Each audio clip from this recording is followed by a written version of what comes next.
Bapak dan Ibu, berjumpa kembali dengan penuh rasa syukur. Kita telah dipelihara Tuhan sepanjang hari ini, karena itu mari bersama-sama kita nyatakan tanda syukur kita di hadirat Tuhan melalui ibadah yang segera akan kita selenggarakan di keluarga kita masing-masing. Sebelum membaca firman Tuhan, mari kita berdoa. Kami bersyukur kepadamu ya Tuhan untuk penyertaan-Mu sepanjang hari ini, menuntun menyertai kami dalam segala aktivitas.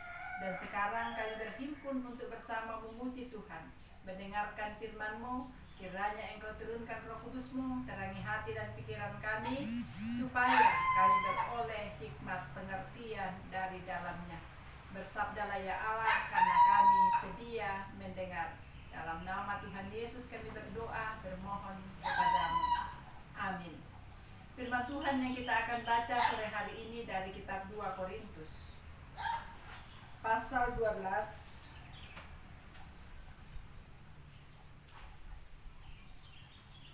ayat yang ke-16 sampai ayatnya yang ke-21. 2 Korintus pasal 12 ayat 16 sampai 21, firman Tuhan.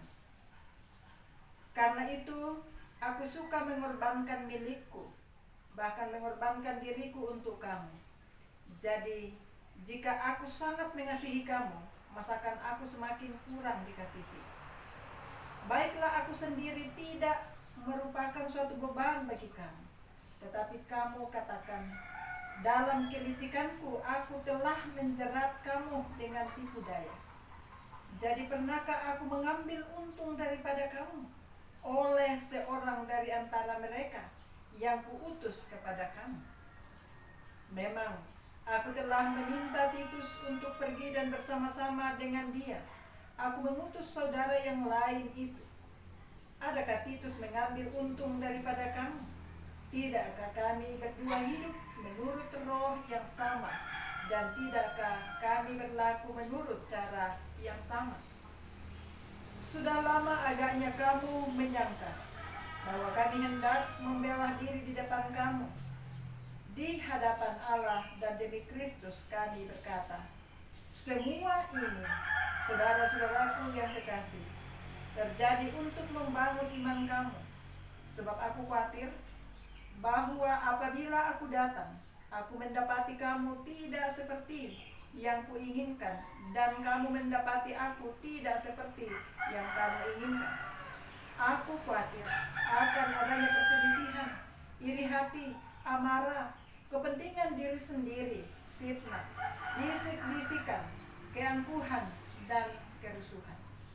Aku khawatir bahwa apabila aku datang lagi, Allahku akan merendahkan aku di depan kamu, dan bahwa aku akan berduka cita terhadap banyak orang yang di masa yang lampau berbuat dosa, dan belum lagi bertobat dari kecemaran, pencabulan, dan ketidaksopanan yang mereka lakukan.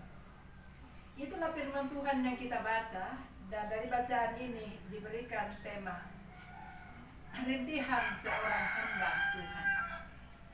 Bapak, Ibu, dan saudara-saudara yang kekasih dalam Yesus Kristus, difitnah dan selalu dikecewakan adalah hal yang tentu tidak menyenangkan bagi siapapun. Termasuk ketika kita sudah melakukan perbuatan-perbuatan baik, pelayanan-pelayanan yang maksimal, dan sama sekali tidak dihargai. Tentu sebagai manusia biasa, kita sedih, kita kecewa. Kita lihat dalam bacaan tadi, Paulus menyampaikan unek-uneknya atau perasaannya kepada jemaat yang ada di Korintus, yang telah berusaha melakukan pelayanan semaksimal mungkin.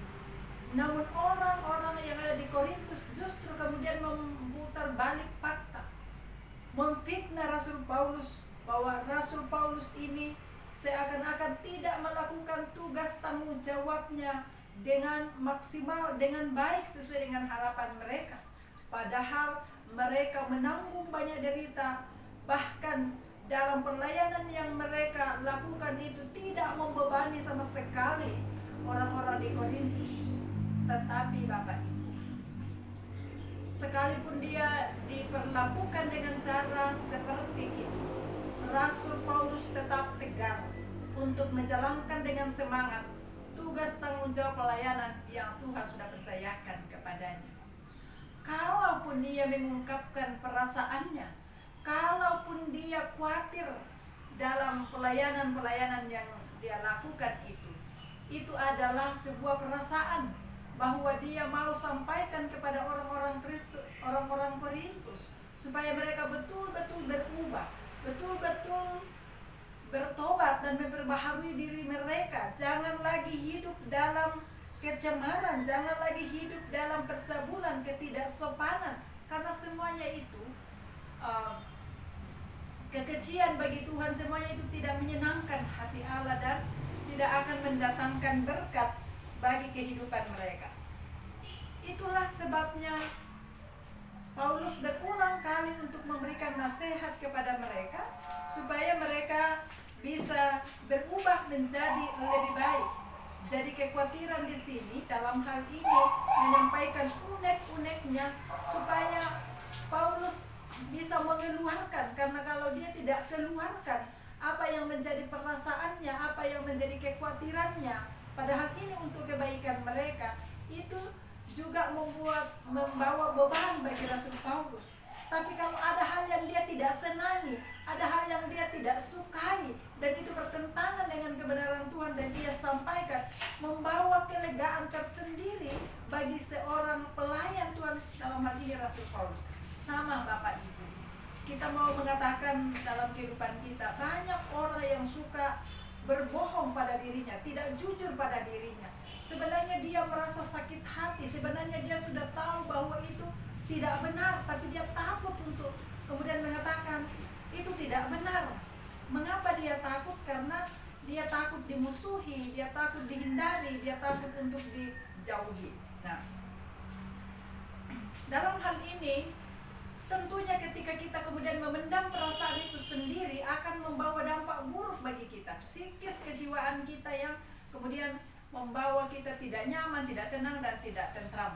Satu. Yang kedua, itu juga lalu kemudian membawa dosa. Mengapa? Karena kita tidak mampu dan tidak berani mengatakan yang sejujurnya, yang sebenarnya. Iya di atas ya dan tidak di atas tidak. Kalau benar katakan benar, kalau salah katakan salah. Inilah yang Rasul Paulus katakan. Inilah Rasul Paulus tunjukkan bahwa kalau dalam bacaan tadi 2 kali dia katakan aku khawatir, ya, bahwa apabila aku datang aku mendapati kamu tidak seperti yang kuingini dan kamu mendapati aku tidak seperti yang kamu inginkan. Aku khawatir adalah akan adanya perselisihan, iri hati, amarah, kepentingan diri sendiri, fitnah, bisik-bisik, keangkuhan, dan kerusuhan. Paulus khawatir kalau kita tidak segera berubah, tidak segera bertobat, maka kita kemudian bisa saja binasa dan kita akan kehilangan kehidupan yang penuh kebahagiaan dan kekekalan hidup yang Tuhan sediakan bagi kita. Karena itu pesan firman Tuhan pada kesempatan ini adalah pertama, mari belajar jujur pada diri sendiri. Karena kalau pada diri saja kita tidak bisa jujur, bagaimana dengan orang lain? Jujur mengatakan yang benar. Jujur untuk mengungkapkan kalau itu salah. Kalau itu benar kita dukung. Itu satu. Yang kedua, kita lihat dalam bacaan tadi bahwa sekalipun ada tekanan, sekalipun ada banyak tantangan, masalah yang dihadapi, tapi mari sandarkan segala keresahan hati kita, ketidaknyamanan kita kepada Tuhan melalui doa. Kita sampaikan itu dengan sungguh-sungguh, maka Tuhan sendiri yang akan menolong kita dan menyelesaikan segala perkara itu bagi kita. Apapun yang menjadi keresahan hati kita, apapun yang menjadi kekhawatiran kita hari ini, Tuhan akan mampu untuk menolong kita. Tuhan mampu untuk memberikan kita kekuatan dan menyertai kita untuk melewati selama kita tidak jemu-jemu untuk datang berserah kepada Tuhan, meminta hikmat kepada Tuhan dan memberlakukan apa yang menjadi arahan Tuhan kepada kita. Amin. Mari kita syukuri firman Tuhan yang baru saja kita dengar. Kita nyanyikan pelengkap Kidung Jemaat 255. Firman-Mu kupegang selalu. Firman-Mu kupegang selalu, saat duka, saat senang, jalan hidup yang akan datang, tangan Tuhan yang memegang. Pencobaan menghimpit aku dan menjadi keluhanku, firman-Mu ku pegang selalu, sayap-Mu tempat berteduh, firman-Mu Tuhan ku pegang selalu. Hilanglah keraguanku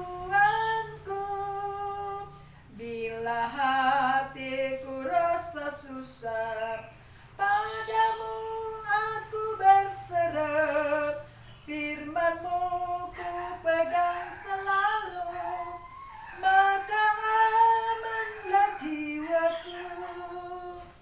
Kita berdoa. Terima kasih ya Tuhan atas kebenaran firman-Mu mengingatkan kami bahwa memang dalam kehidupan kami ada banyak hal yang membuat kami merintih, yang membuat kami resah dan khawatir atas perlakuan orang-orang yang tidak menghargai setiap pelayanan, setiap tindakan yang dilakukan untuk membangun kebenaran dan cinta kasih. Tetapi hari ini firman-Mu mengatakan supaya jika itu tidak berkenan di hadapan Tuhan, supaya kami belajar jujur dan tegas, ya di atas ya dan tidak di atas tidak. Belajar jujur pada diri sendiri dan lebih juga jujur di hadapan Tuhan. Karena ketika kami jujur di hadapan Tuhan, akan memotivasi kami juga untuk mau berlaku jujur kepada sesama. Roh Kudus-Mu memampukan kami untuk tetap kuat, untuk tetap semangat dan tegar seperti Rasul Paulus. Sekalipun ada banyak terpaan, ada banyak tantangan dalam pelayanan, tetapi tidak pernah gentar. Segala keresahan dan kekhawatiran hidupnya dia sandarkan kepada Tuhan melalui doa penyerahannya. Dan Tuhan sendiri yang berperkara menyelesaikan segala pergumulan hidupnya sehingga dia menjadi pemenang. Inilah yang menjadi kekuatan bagi kami dalam meneruskan hidup yang Tuhan masih anugerahkan di dunia ini, supaya kami belajar menjadi pribadi yang jujur, yang terbuka, belajar menegakkan kebenaran sekalipun itu mungkin dunia akan menolak, mungkin sesama akan membenci, menjauhi. Tetapi ketika kami hidup di dalam Tuhan, kami akan aman kekal untuk selamanya. Kami berdoa Tuhan memberkati semua jemaat-Mu dimanapun berada. Lindungi dan berkati dalam setiap kehidupan mereka yang khawatir akan kesehatannya, akan apa yang akan dia minum, akan apa yang ia pakai, dan segala bentuk problem-problem yang mereka hadapi. Tuhan Yesus menolong, Tuhan Yesus memberkati. Dengan Roh Kudus-Mu Engkau tuntun dan mereka keluar sebagai pemenang. Kami berdoa kepada Tuhan untuk situasi kondisi yang kami sedang hadapi dalam memasuki new normal. Kiranya Engkau berikan kesadaran bagi seluruh masyarakat jemaat supaya pemutusan mata rantai virus corona ini benar-benar bisa terwujud. Dalam kami memasuki masa new normal, ibadah-ibadah akan mulai secara perlahan-perlahan kami buka. Kiranya Tuhan tolong berkati kami, bentengi kami dengan kuasa Roh Kudus-Mu, agar kami menikmati persekutuan saudara seiman dalam rumah Tuhan dengan nyaman, dengan aman, dan bebas dari COVID.